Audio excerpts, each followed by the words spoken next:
One, two, 1, 2, 1, 2, 1, 2, 1,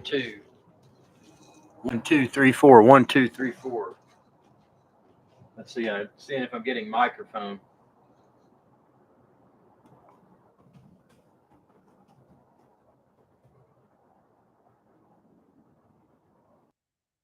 One, two, three, four. 1, 2, 3, 4.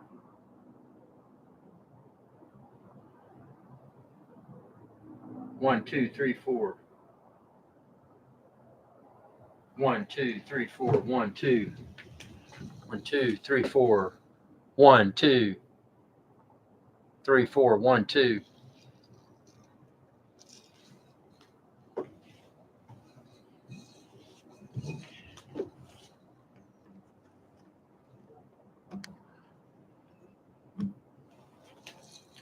Microphone test. 1, 2, 1, 2, 3, 4. Can you hear me? Can you hear me? Can you hear me talking?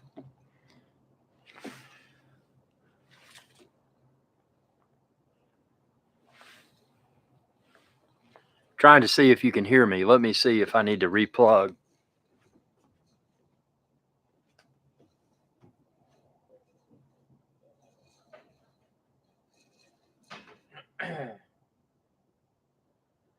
One, two, 1, 2.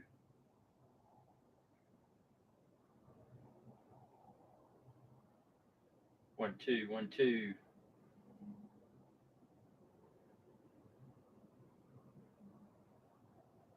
1, 2, 1, 2, 1, 2. 1, 2.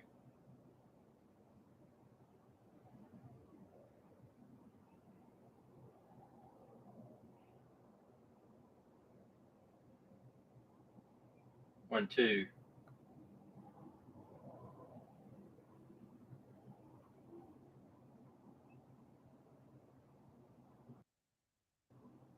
1, 2.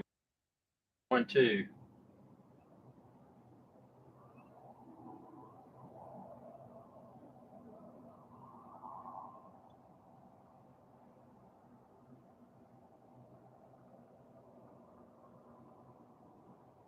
'Is my audio working?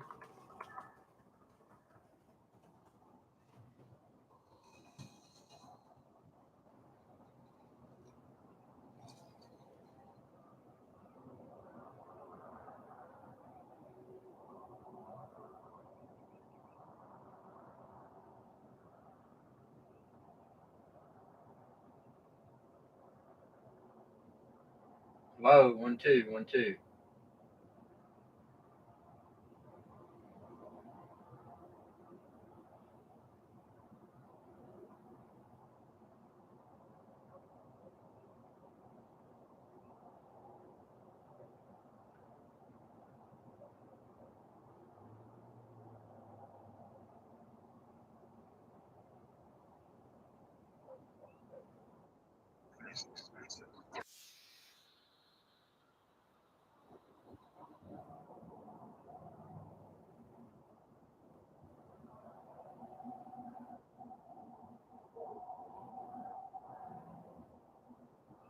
I think it is working.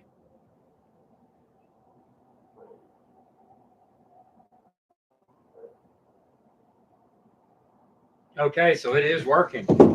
Welcome aboard, everyone. This is another live show, and I have my torch on my head, and that's because we will be feeding the raccoons. So that's why I got the torch.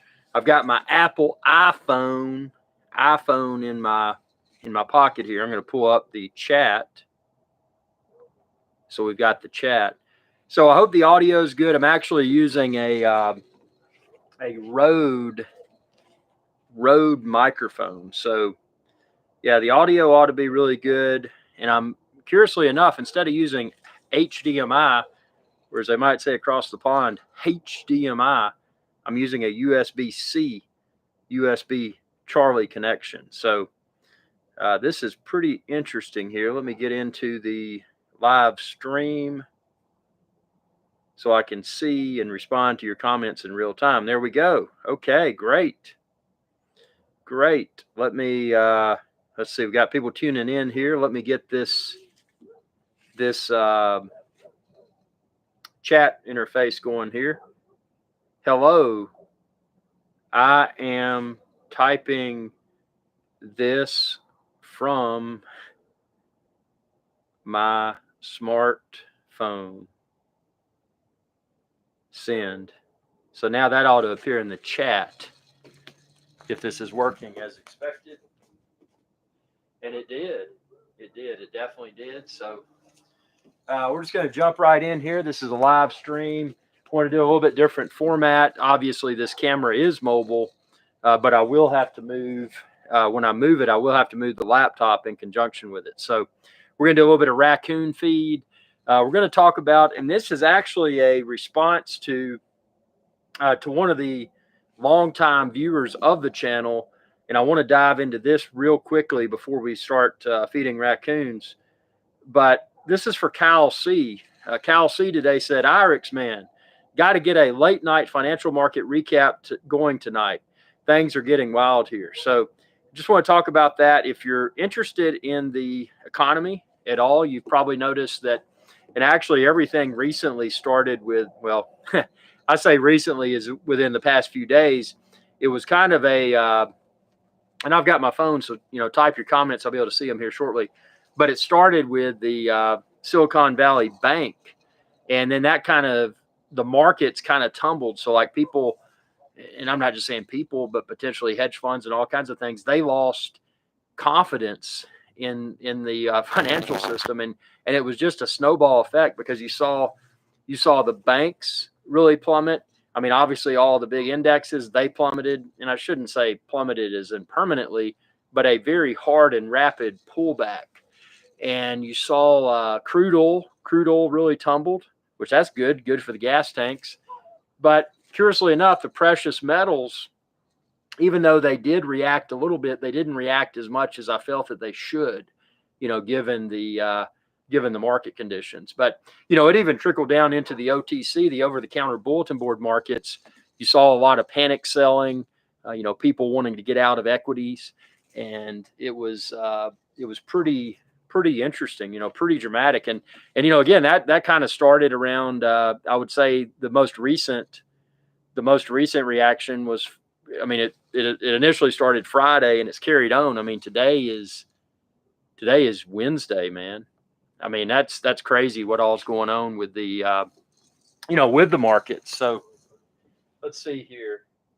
Yep, got people tuning in. So one of the things we're going to do is, let's see if George Cooney, oh man, they are down there. They said, where's our food, man? We're going to give it a minute. We're going to let them sit there and get even hungrier. And then that way it ought to be a very exciting video. I will be able to conveniently relocate this camera so that we'll have a good view of the raccoons. Now the perspective tonight is going to be a little bit different because I do have the, subscribe and check out my grilling videos. We're going to be doing a lot of grilling videos with this. This particular grill, it may look like a common grill, but it's got a lot of things that you've probably never seen in a grill. And we're going to dive within a lot of depth. Check out my Weber assembly video. That's the first video I put up. And you can find a link to this grill within that video's description. And I'm going to add links to all the accessories as we talk about them. And I mean, obviously use them and cook some delicious meals. I know tonight I'm cooking an ahi tuna for my wife, and I are going to have ahi tuna, and I'm going to do it with a Hong Fong sauce. So it's going to be kind of an Asian inspired tuna. And then I'm going to have a soy sauce and wasabi on mine because I like a little bit of extra spiciness. Serve that with some rice. I was going to break out the Blackstone tonight, but I think I'm going to do it all. I think I'm going to do everything on the Weber, not the rice. I mean, I'm just going to steam the rice and then have some, I think we're going to do some onion with it too, just to kind of dress it up a little bit. So I got a comment here. Let's see what we got here. We got a comment came through. Let me pull out my cellular device. Patrick says, I want to know when I can finally buy a home. LOL. Renting looking more and more financially sound. Here's the thing, man, and none of this is financial advice. This is not a recommendation to buy or sell a security. It's not a recommendation to buy or sell a home. I'm not a financial advisor. I'm not a realtor. I'm not a doctor. I'm not a lawyer. But the thing is interesting. It's like anything else, whether it's stock market or the housing market, everything. So let's look back the past few years. So we saw historically low, I mean, very low, at sometimes even in the 2% range for 30-year fixed. We saw that a few years ago. I mean, that was incredibly low. But what was interesting, when the interest rates hit near historic lows, or maybe they were historic lows, the home prices started to go up. So even though the interest rates for loans, even though the interest rates seem to be, wow, this is, I can get something really nice. The problem is that the prices of real estate went up, because it was kind of the opposite, because we were like, okay, well, the interest rates are low, so now we can sell our house. We can sell a house for a greater dollar amount, because the assumption is that that it's, well, the interest rate's so low, you can get something more. Now what we're going to see, and again, entertainment purposes only, I have no idea what's going on, but what I expect to probably happen, I mean, it could, it may not, is the reverse. So we're going to see the interest rates rise, and then we'll also, as the interest rates rise, we'll start to see real estate prices decline. So, in a situation where someone might be a cash buyer, it could be a good, good opportunity. But then you see weird things like happened on Friday with the Silicon Valley Bank collapse, and it's like, okay, you really start. Here's the thing: don't trust anything you see or hear on the news. Do your own due diligence, and I'm still researching the heck out of that, because it's really shocked me. But there's so many different angles that that could have been. I mean, it could have been. I mean, it definitely created panic, and that panic is realized by looking at the markets. I mean, look at the stock markets. There was a hard and quick reaction to that occurred on Friday. So it did create an impact. I'd want to learn more about that and kind of get all the ins and outs, because if you look at it from, and I'm not a conspiracy theorist, but if you look at it from that perspective, you could say, okay, well, we've had rates throughout the past few months continue to go up, up, up, up, up. What type of event may trigger the rates to go down, down, down, down, down? So, is this legit? Was it orchestrated somehow? What's going on? Again, I'm not a conspiracy theorist, but it's worth contemplating. Never assume what you see or hear on the news. Never assume it's accurate. And by saying that, I'm saying just do your own due diligence. Look at all the clues, figure out what's going on, and determine for yourself what may be a true and accurate representation of the events that occurred in the past, and what may be coming in the future, the immediate future, or the near or the far future. So, for that reason, I don't know. I mean, it's there's really no right or wrong answer. Patrick says, howdy, thanks for answering. Agree with the reverse. I don't see the rates coming down anytime soon. Yeah, I don't see the, I mean, that's the thing. Given everything, see, this is where it gets mucky, because you look at that and you could say, okay, you don't see them coming down soon. But when you get just random and strange events like Silicon Valley Bank that the market reacts to so quickly and so sharply, it makes you wonder. It makes one wonder what might really be going on here. And I mean, again, I'm not a conspiracy theorist, but I do my due diligence. I've been involved with recreationally with stocks since I used to push a lawnmower and mow grass, man. Mow grass. And when I mowed the grass, I would take those $20, $30, $40, $50, $100, whatever, and I take them to a brick and mortar broker and I would invest, because I just, I felt like it was cool and it was the right thing to do. And I learned a lot.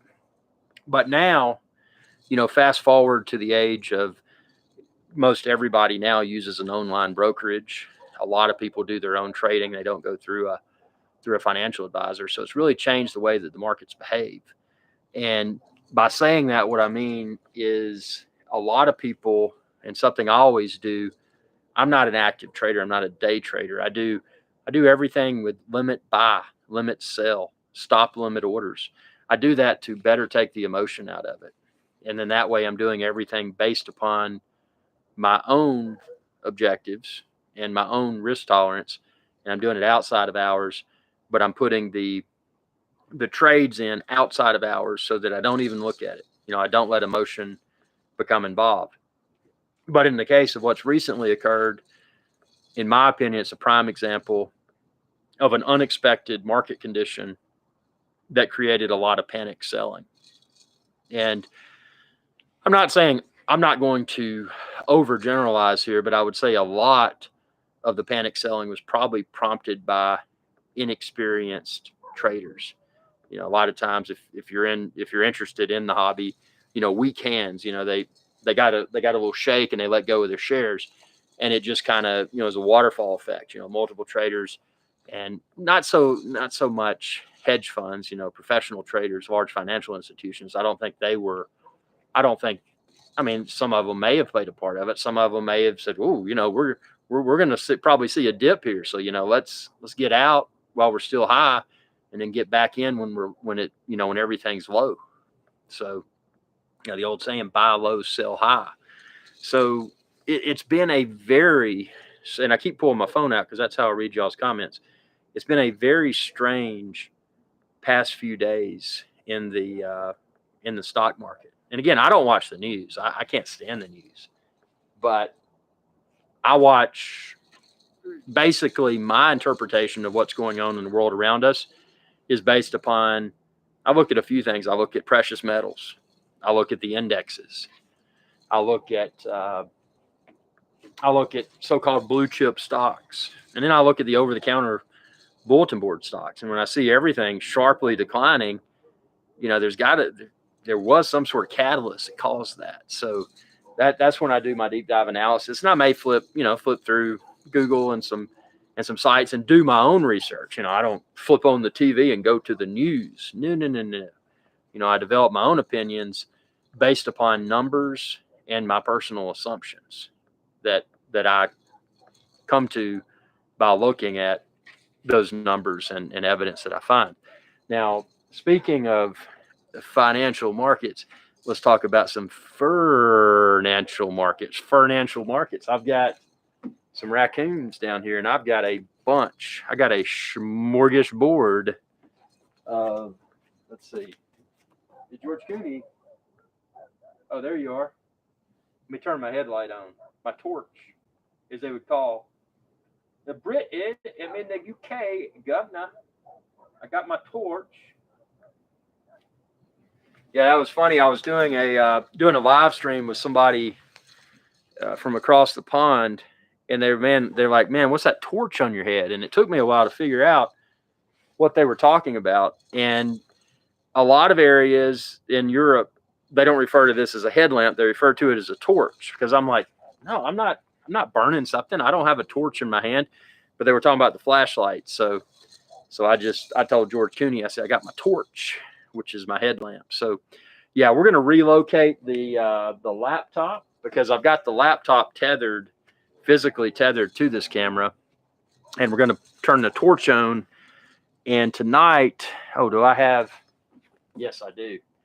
I've got about 2 bowls of miscellaneous scraps. So George Cooney and crew are going to be extremely well fed. We're going to do that in just a little bit. We want to continue to build the curiosity, and let's see how they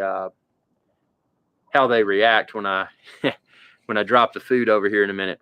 But I hope the audio and the video quality is good. This is the first time I've streamed this way. Typically, I use my ATEM Mini Pro in my studio, but I decided to break the laptop out and physically tether it with a USB-C, USB Charlie cable, and just use the integrated microphone in the A7R5, which is a Rode microphone.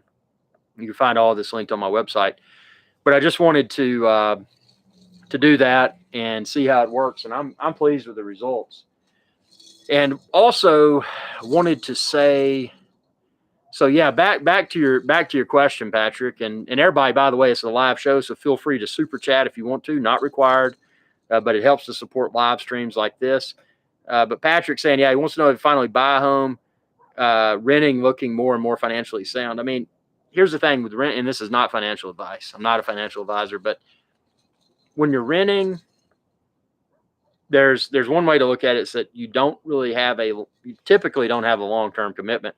I mean, typically when you rent, it may be 6 months, it may be month to month, it may be 12 months, it may be a longer term. But when you get into a mortgage, I saw something down there. What was that?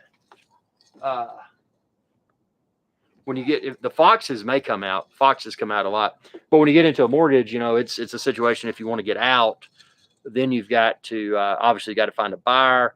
And when you get into a mortgage, then, well, what if the markets go up? What if they go down? If they go down, then potentially one is trying to exit a piece of real estate for a loss. So there's advantages and disadvantages. The advantage in a perfect world, if everything goes well, obviously, is that someone would build equity within that real estate. So that's I don't know. I mean, at this point in time, if I was looking, I would Kyle C. Irix, man, the market. You got a mule going there. Yeah, this is a Moscow mule glass, and I put it in here with some ice and stuff. See, I just like this glass. It's copper. It's keeps everything cold. I mean, it's cold out here anyway, but up here in Appalachia, it gets cold, man. But yeah, Cal C, I started. You joined in. I'm glad you did. I was talking earlier just about your comment on the YouTube channel, and that prompted me to speak about the markets and everything that seemed to start recently. Friday with Silicon Valley Bank, and I mean, it's going to be really weird to see. I'm halfway expecting a partial rebound towards the end of the week. My assumption is that we probably won't see a rally. I mean, you look at some of the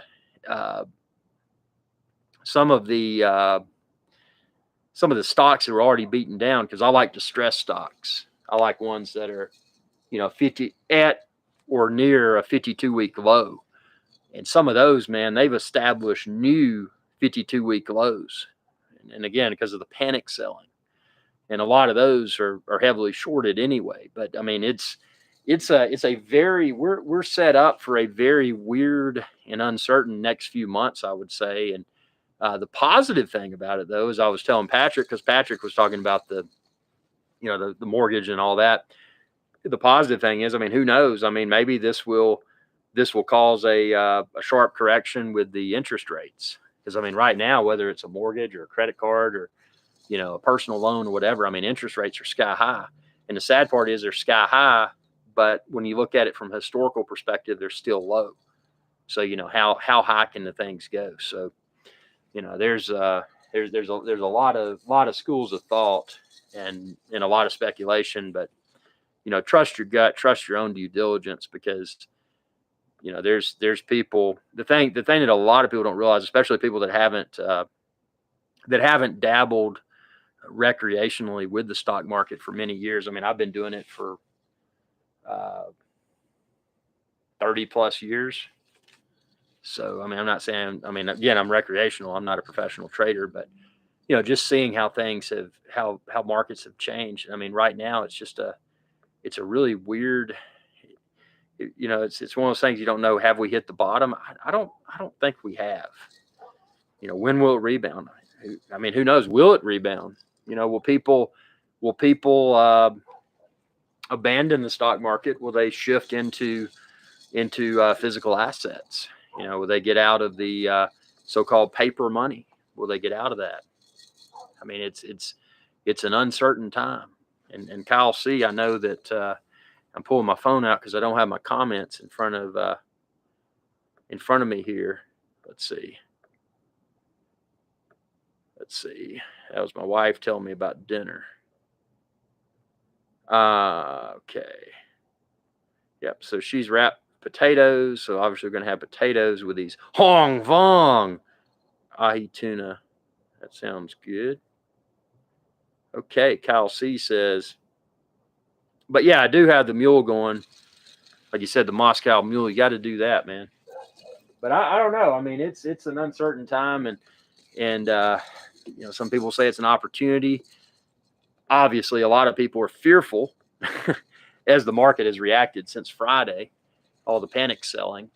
So, I mean, it's a scary time. But you know, let's transition away from the scary stuff and let's get into the furry stuff. Let's go down here and let's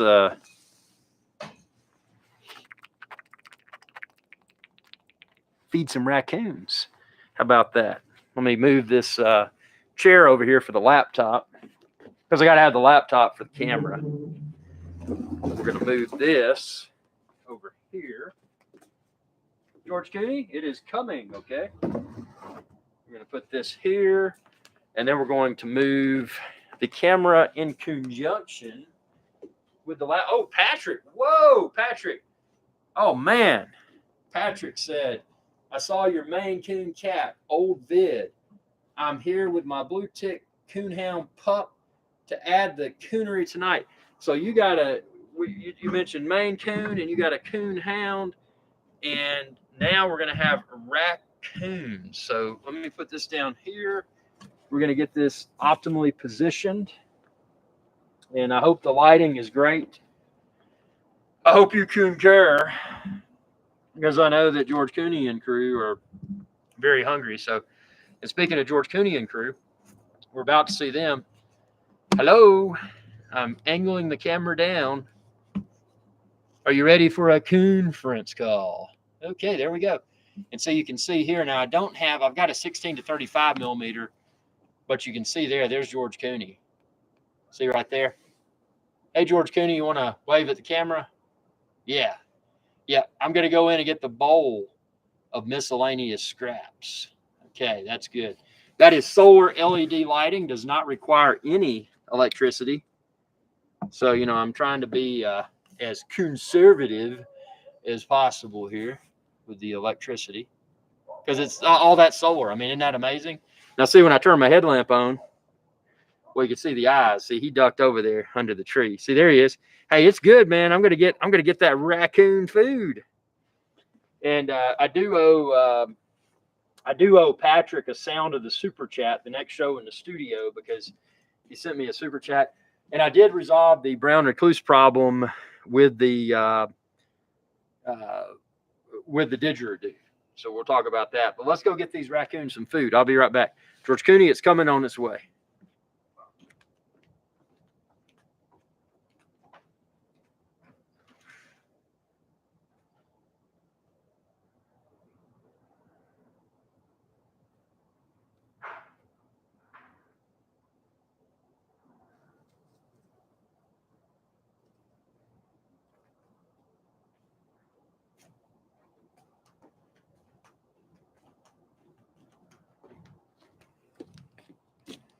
Okay, man. We got several options here.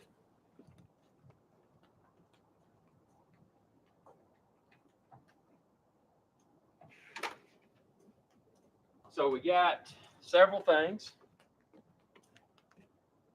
And we're going to start out. We've got some moldy. See, there you are down there. Let me make sure you're all on the camera here. I think I need to angle down just a little bit more. Yeah, let's do this so we can get all the raccoon action here. Oh, yeah. There we go. So we're going to start out. We have a package of moldy pasta. So we're going to start out with that. And after we start out with this, we will continue to the other course, to the rest of the courses. So here we go. Here comes the moldy pasta. This will be your appetizer. There we go.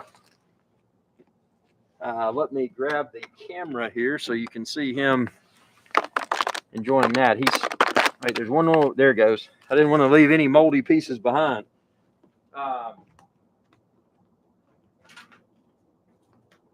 So we're going to turn the headlamp off here for a second. I'm going to detach the camera carefully from the tripod. Do it with drop camera. And then we're going to show you enjoying that moldy pasta. Here he comes. He's like, yes.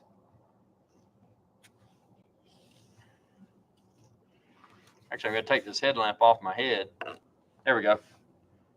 How's that moldy pasta? Is it good? Tell your friends. You are on a live stream. So everybody watching this, feel free to super chat, help support the feed. There he goes. He's like, yes. Now that, again, that was just the moldy pasta. So we got the moldy pasta, but now we got some other stuff. We're going to continue with the live feed here. Yes. Yes, we are. Look at that. He's so big he can barely get up the little brick wall, man. Look at him. He's like, oh, he said, I'm coming too. Oh, they like this moldy pasta. Yum, yum, yum. Moldy pasta. Moldy pasta. Enjoy, enjoy. I'm going to put on a really good zoom camera here one night. We're going to zoom in really close. This is a 16 to 35 millimeter, so it's actually pretty wide. Let me put this sucker back on the tripod. We're going to get the next course here. So we're going to let them enjoy that. Turn off the headlamp here. There he comes. Now, we got more stuff. We've got more stuff.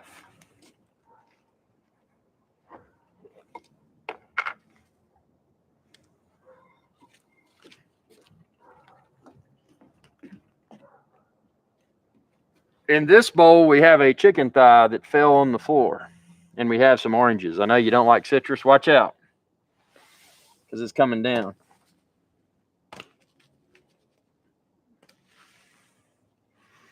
Got some moldy crackers. And then we got another bowl, too, and I'm going to throw this one further out. This bowl has popcorn and some moldy strawberries. Look at that.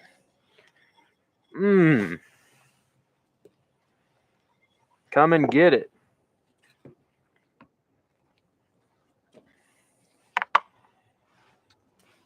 Let me get these moldy crackers for you.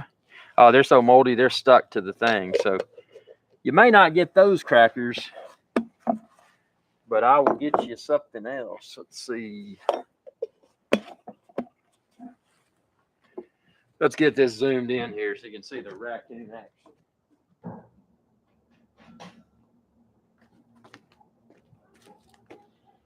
Okay, so we're going to take camera back off tripod, wrap it around my hand so I don't drop it.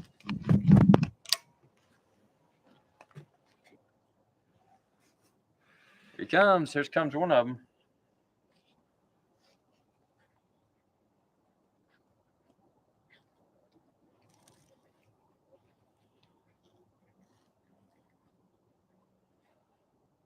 See, I got those silver things, so those aluminum things on the rails so they can't climb up. Because I'd have raccoons on my deck, man. And I have before until those things were installed. There he goes. He said, I'm going to take it back down the mountain, man. There he goes. There comes some more. Y'all coming? Yep, there's more here. Come and get it. Come and get it. He's like, man, this is a feast. Yeah, they enjoyed that moldy pasta. Look at him. He's like, yes, this is some good stuff. I know, it's popcorn, man. Sit there and watch a movie. You can watch a movie. And if it's one of those to be continued movies, you can watch the next version of the next movie. That is right. To be continued. This is some good stuff, isn't it? Oh, what's funny, these are some of the largest raccoons anywhere. Now, again, I'm at 16 to 35 millimeters, so I'm going to come out here one night with a 200 millimeter telephoto, and you'll really get to see the fur detail. I mean, these raccoons they're very well fed and they're very well maintained. Look at him down there. He's like, man, he's like, I was trying to sneak in this bite. Now you're getting me on the light, bro. What's up? What is up? Okay, let's move this back to the tripod. Okay, it's back on the tripod securely. Okay, and then we're going to move this entire configuration back. Actually, you know what I'm going to do? I'm going to do this is going to be a little special bonus here. We're going to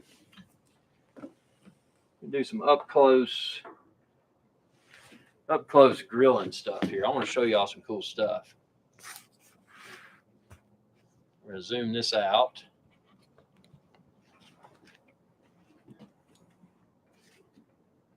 Yeah, because this right here is so I just seasoned it. And what's cool, the lid goes in this part. Check out my separate video and you can find the link where to order this. But check this out. So this is going to blow your mind, man. See that hole in the middle? Guess what's going to happen?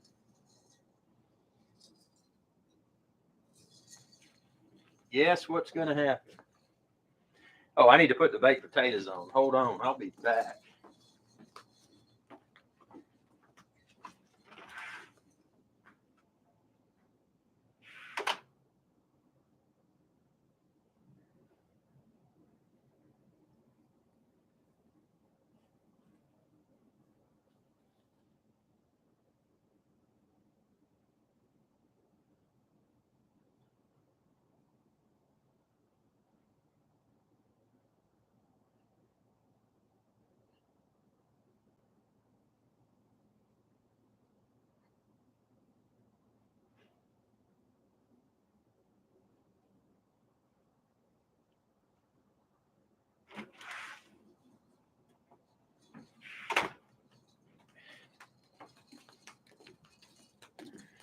Okay, so we're going to do something really cool here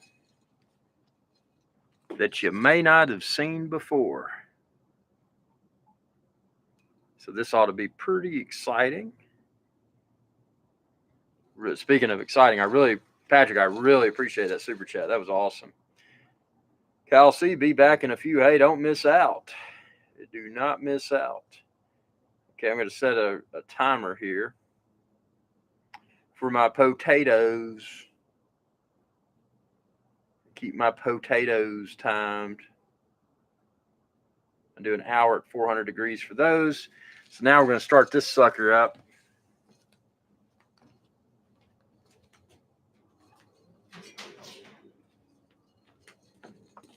Stay tuned for my video probably tomorrow where I'll show you a link where to get this, but I want to show you what it does first. Look at that.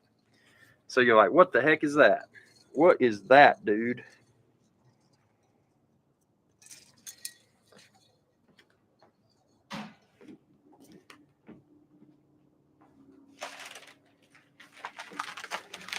So you put that in there like that, and then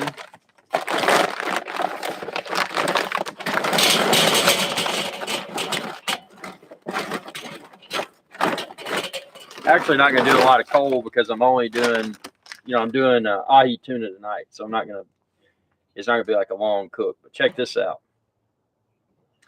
So you put charcoal in there on top of this doohickey. The best part of this is you're not using newspaper, you're not using lighter fluid, which may potentially prolong the life of the grill because lighter fluid can degrade the structural integrity of a grill over time. So check this out. So I got the charcoal on that. And now we're about to go to the next step. I'm going to show you something cool.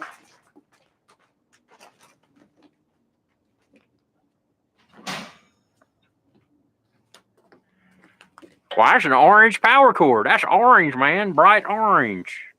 You're right, it is. It is an orange power cord. Obviously, I'm not standing in water. I am not standing in water. It's dry out here. So I plugged that in. Now I'm going to go plug it in, and we're going to see magic happen. I hope.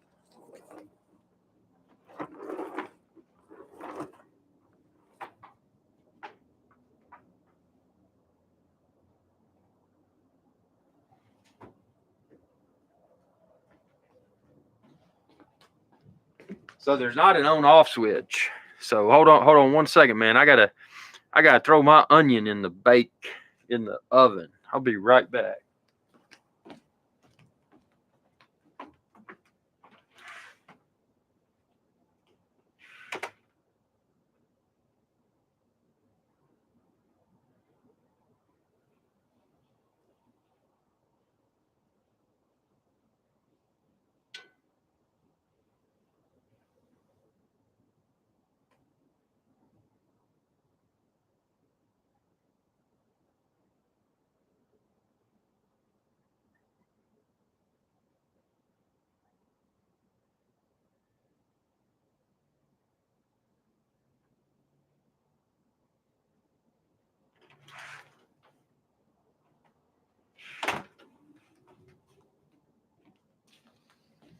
Okay, so what we're going to do is we're going to step back and we're going to watch this. I got my timer set from when it started. Okay, so I got my timer set for the start time. Got my little pip on there. My little pip. So now we're going to take this out. We're going to do some live streaming while this gets churning here.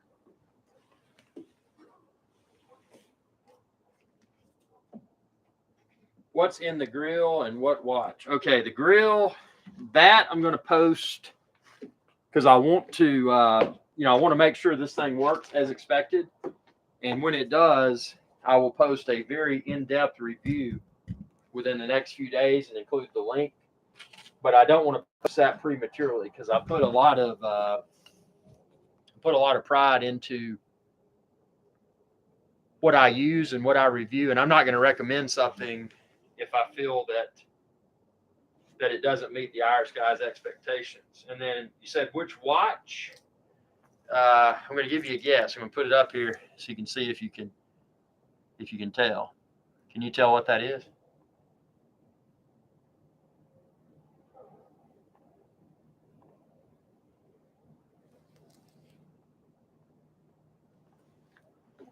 So as Archibald Chesterfield III might say, if you saw it and you didn't know what it was, you can take a guess. Patrick's got it right on, man. It's a tuner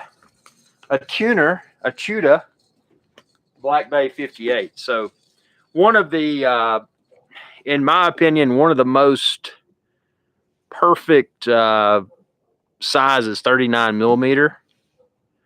Not too big, not too small, but you're getting current technology with an aluminum bezel and great loom, rock solid, high water resistance, 300 meters, 1,000 feet.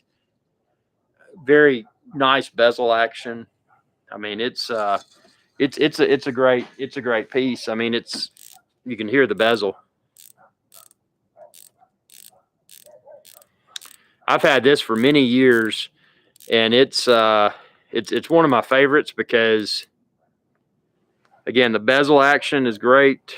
The accuracy is great. I mean, it's a COSC certified chronometer. Now, it's not a superlative chronometer like Rolex, which may be a little bit more accurate, but Tudor and Rolex are both owned by the Hans Wilsdorf Foundation. So, I mean, I don't want to say it's the same wristwatch because it's not. Tudor has become the Rolex of the past, because the Rolex today, they're all about ceramic. They're very into precious metals, this, that, and the other. And Tudor has filled the gap. Tudor is now the entry level Rolex because entry level Rolex no longer exist because of all the the market conditions, this, that, and the other. That both brands do annual price increases pretty much every year. So, you get value, typically have value retention. But what it's done, it's priced what they call the crown, which is Rolex, and this is called the shield, which is Tudor. Both owned by the Hans Wilsdorf Foundation. And to look at them, they look very similar. But they've created Tudor to be, I look at it kind of like it's like their old style wristwatches with aluminum instead of ceramic, but also at a lesser price point. But Rolex, even with their Rolex's entry level range, which is Oyster Perpetual, those raccoons are making a funny sound, man, which is the entry level range to Rolex, it's even astronomically priced now. I mean, everything's gotten to be super expensive. So Tudor is a great option. If you're looking for something, if you don't want, and there are some entry level brands. We'll go into this in some timepieces for tomorrow live streams, but there's a lot of really great bang for buck entry level brands that have emerged recently. Let's see.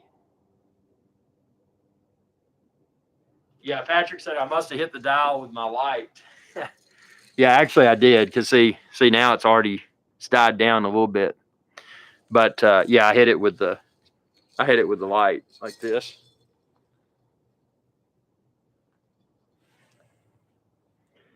Because if the lume was that bright all the time, it'd be pretty cool. But speaking of lume, one of the best lume wristwatches is the I like the Luminor, but surprisingly the Ulysse Nardin. It's actually got better lume. The Maxi Marine Diver, it has better lume than Submariner, better lume than the Black Bay, better lume than the Panerai Luminor, which is a very lume filled piece. But yeah, I mean it's amazing. I mean, as you all know, I mean, also being on Archibald Chesterfield III's channel, I know there's a lot of great dive watches, that some of which have pathetic lume. And I'll give you a prime example: the Breitling Super Ocean Heritage 2, the Breitling Super Ocean Heritage 2 that has a ceramic bezel. The lume on that is pitiful. It's a great dive watch, but the lume is pitiful. It's a joke. And that's my biggest complaint about the Super Ocean Heritage 2. But so Cal C says, so you're thinking a bit of a rebound by the end of the week? Again, this is for entertainment purposes only, should not be considered a recommendation to buy or sell security. I'm just, I do stock stuff for entertainment purposes only. But with that being said, I don't know. I'm kind of on the fence. I kind of see this rebound being prolonged. And I mean, here's the other thing. I mean, hypothetically, yeah, the Silicon Valley Bank, that thing happened, and that was kind of the catalyst in my opinion. So what else might occur that might make things dip more? I mean, I don't know. I mean, it's like anything else. Once a major event occurs and starts a reaction, then what are the other events that might occur that could make the reaction even more severe and possibly prolong the reaction? I mean, we don't know. I mean, I'm not a fortune teller. I'm not psychic or anything like that. I mean, I'm just a guy that films YouTube videos and feeds raccoons. So, I mean, I don't know. I mean, the weirdest thing, though, and I hope this doesn't go anywhere, but the weirdest thing, and I don't watch the news, but sometimes things pop up on the on the feeds.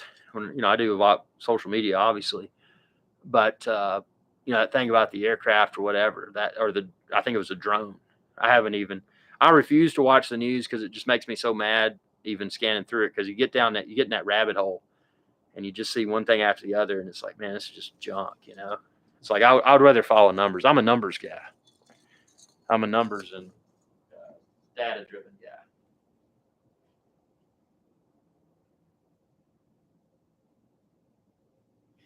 Cal C says, good example of why to diversify stacking those precious metals. Be interesting to see what gold and silver do. You know what's funny? The gold and silver, the reaction has been next to nothing. I mean, yeah, silver has gone up. Spot price has increased not much. I think right now, what is it in the low $20 US range? I mean, it's ridiculous that it hasn't. I would have expected it to react a lot more. Yeah, it's only what I'm seeing currently, and this may not even be accurate. I'm showing silver spot price at $21.94. Gold is still below $2,000 a troy ounce at $1,919 a troy ounce. At least that's what I'm showing here. It could be a little bit. This may not be accurate, but yeah, I would expect. I would have expected, given what's happened, at least a quick reaction as far as precious metals are concerned.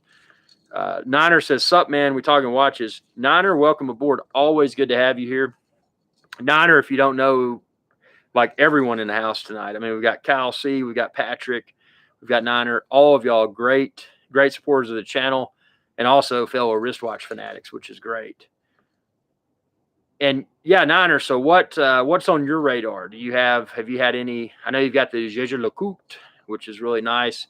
Remember reviewing the collection on timepieces for tomorrow. Any new interest, any new acquisitions? Kyle C says, I think I might bite the bullet and get an Apple Watch as a beater. Apple Watch, and I wear an Apple Watch daily when I walk, when I ride when I do cycling or whatever. But with that being said, I would never, in my mind, I never associate it as being a watch. It's just a piece of rubber and chips inside. I mean, that's all it is. It's not a mechanical wristwatch. It's not a wristwatch. It's just a fitness tracker. So if you wear it for that reason, and maybe you don't want to have your phone, maybe you're working out and you don't want to wear a mechanical watch and you want to be able to tell time but not have your phone with you, the Apple Watch could fill that void. Also it could it could help with your fitness tracking. So it's good for that. I'm not saying you can't wear it as a watch. I can't, because I don't feel like I'm wearing a watch when I wear it. Now, see, I can unplug this now because this is heated up. You're going to have to see this, man. This is cool.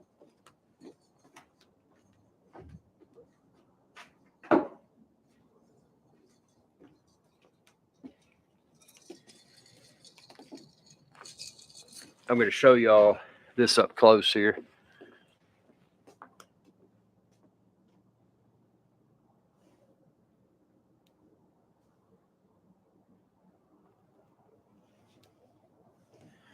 So I'm going to do a quick little, and I'm going to get back to y'all's comments here. I'm going to do a quick YouTube short.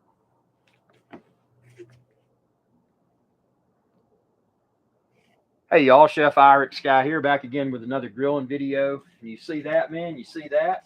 You know what that is? Oh, man. This, you can expand this video's description and then click the link there to find where to order it online.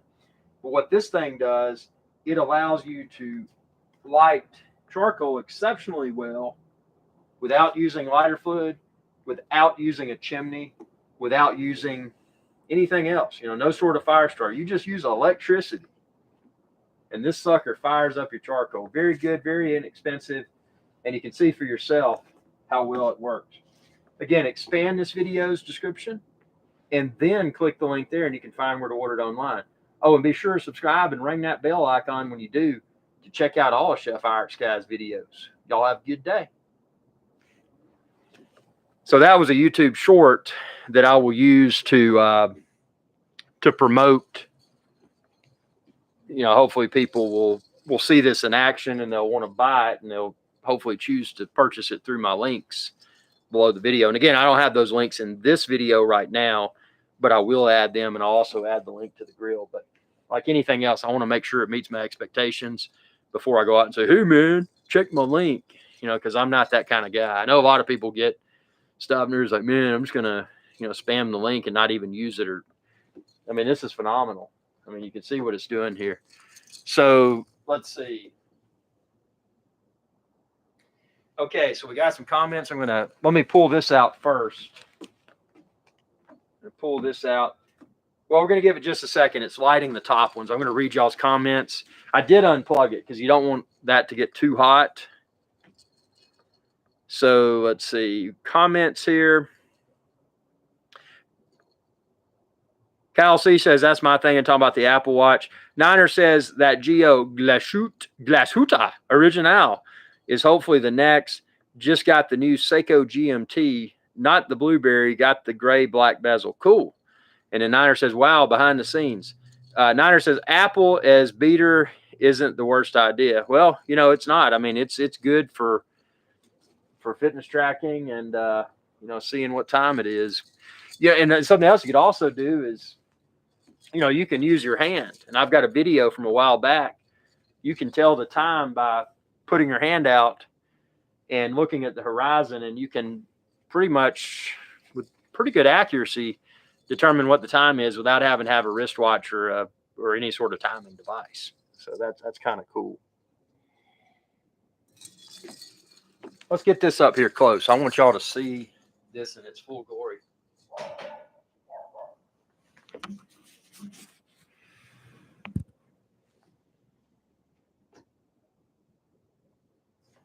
So basically what happens, all the coals are going now. So even the ones on the top, because you saw how I stacked them up, even the ones on the top are burning. So now what I do, as I mentioned, I've unplugged this, so it's already unplugged, but I'm going to lift this out since all the coals are burning.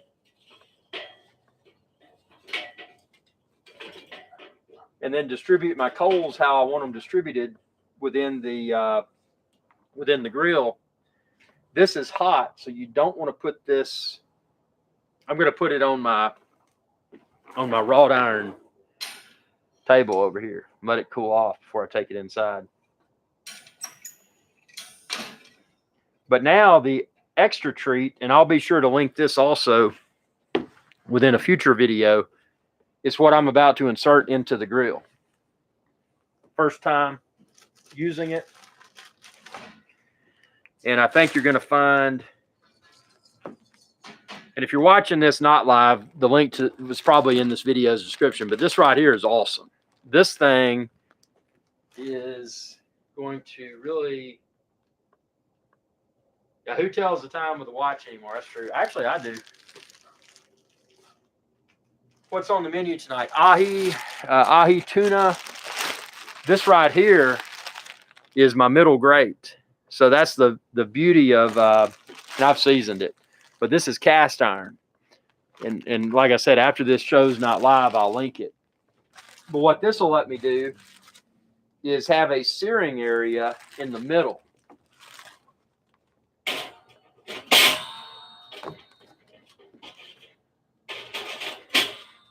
So see, now that's stuck in there. And what we have is a searing area in the middle surrounded by stainless steel. So it makes everything really convenient, as I should say, for the raccoons.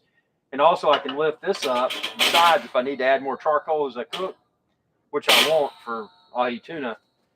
But I can lift that up on either side to add more charcoal. That searing grate will be great for steaks, but it's also going to be great for for searing those ahi tuna fillets. So that's going to be exciting. So I'm going to get the I love actually Montreal seasoning. It's funny you said that. I ordered a reorder of that because I get the big container, and I'd finally run out, and that's my go-to, man. Montreal seasoning. I use that for my steaks. These ahi tuna fillets, I'm going to use a Hong Fong sauce, but I'm going to let these grates heat up here. Like I said, I put some canola oil on them so they'll season. This is my first time cooking with that inner searing grate. So I'm going to use some Hong Fong sauce. But yeah, I love Montreal seasoning on my steak. I like that with I use that, and then I use a wet marinade. It's called Allegro. Allegro is from Paris, Tennessee, and it's really good. Check out my Allegro videos. Let me go get those ahi fillets, man. I'm gonna go get those. And then because my wife will be mad if I don't have dinner ready, man. Because the potatoes, man, they're getting there. Go ahead and get that ahi. I'll show you the ahi. Be right back.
Okay, so this is what I was talking about. It's a hui fong. Hui fong.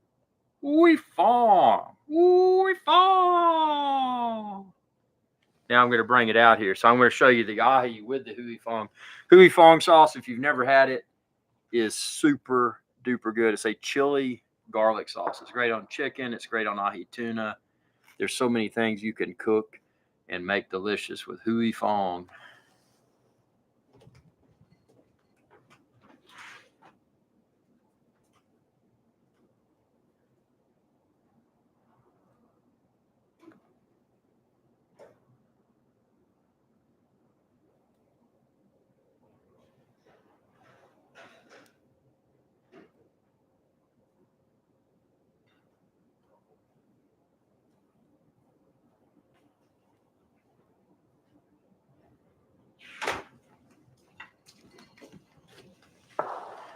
So there's the ahi fillets with the hui fong. The hui fong sauce, chili garlic sauce. I put these suckers on the cast iron grates here, get them a good sear.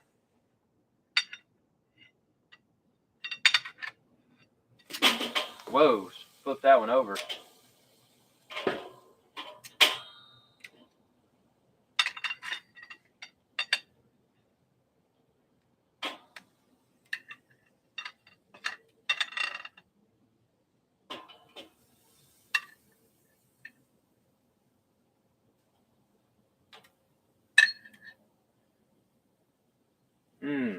Man, that is going to be good. Hui Fong. Hui Fong. That fong. Hui Fong. So I got the Hui Fong sauce.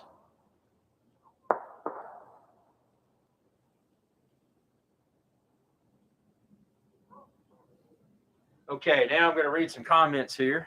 Oh, hold on, I'll be right back. My wife needs some wine. Hold on, I'll be right back. We're going to let that sear. I'll be right back.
Okay, so now the comment time here.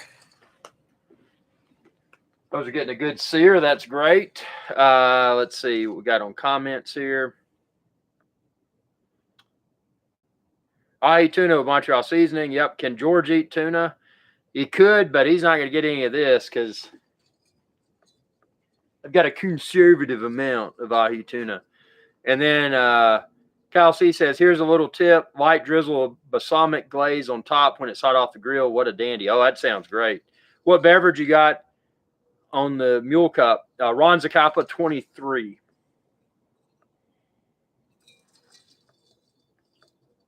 Niner says, oh, yeah. Got some of that in the fridge. Can't remember what. Yeah, it's good on chicken. I mean, you can do stuff on the stovetop with that Hui Fong sauce. I mean, you can do all kinds of good stuff with it, man. Let's see. I don't want to flip these just yet.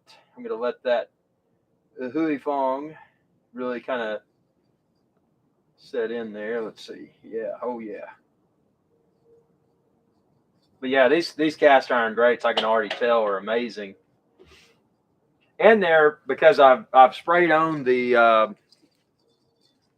rubbed in generously the canola oil, that they're not going to stick.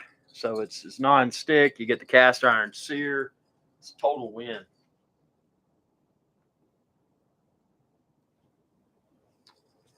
So this is some good stuff. But I tell you what I got to do, man. I got to head out because I got to get this stuff going. Appreciate y'all tuning in. Appreciate the super chat. Appreciate everyone's support. And we'll do a lot more live streams. This is my first time testing this technology, which is USB-C, USB Charlie cable, instead of using an ATEM Mini Pro or a traditional HDMI cable. So I hope the video and audio was good. I had a good time. And y'all have a good one. See you in the next live stream.